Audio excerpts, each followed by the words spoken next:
আসসালামু আলাইকুম। অনেকেই ফোন করতেছে, কম বেশি সবাই জানে যে আমি বিএনপির সাথে একটু রিলেটেড। তো বেগম খালেদা জিয়া মারা গেছেন,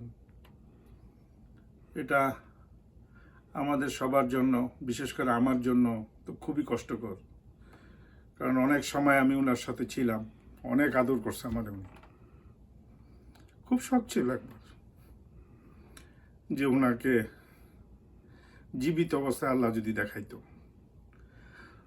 যাক, আল্লাহ তো সব ভাগ্য, সবার সব আশা পুরা করে না। তারপরেও ওইটা আমাদের দেশ, ওনার ছেলে আছে, ওনার নাতি, ছেলে বউ, সবাইকে বলি আপনারা অবশ্যই মন শক্ত করবেন। কারণ কথা বলতে পারি না, এর জন্য আমি আসলে সত্যি কথা ভিডিও করিই নেই আর ইচ্ছা করে।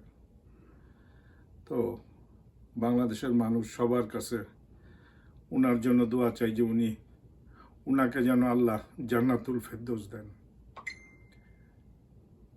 একটা হাদিসে আসছে যে কোনো মানুষ যদি তার জন্য, যে কোনো মানুষের জন্য যদি প্রাণ খুলে দোয়া করে, সে এমনিতেই জান্নাতে চলে যায়। আজকে 1.5 থেকে 2 কোটি মানুষ কেউ উনি কাঁদাইছে, তারপরে উনি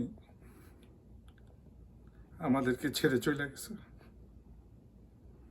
অবশ্যই আল্লাহ ওনাকে জান্নাতুল ফেরদৌস নসিব করছে। আপনারা ওনার জন্য দোয়া করেন। উনি একজন নেত্রী যার বাংলাদেশে কোনো সম্পদ নাই, 1 টাকার সম্পদ উনি কারো কাছ থেকে নেয় নাই, কিনেও নাই। এবং কেউ বলতে পারবে না ওনার সম্বন্ধে যে উনাকে কেউ ঘুষ দিছে। আল্লাহ তুমি ওনাকে জান্নাতুল ফেরদৌস দান করো, তোমার আরশের পিছে তুমি উনাকে রাখো। আল্লাহ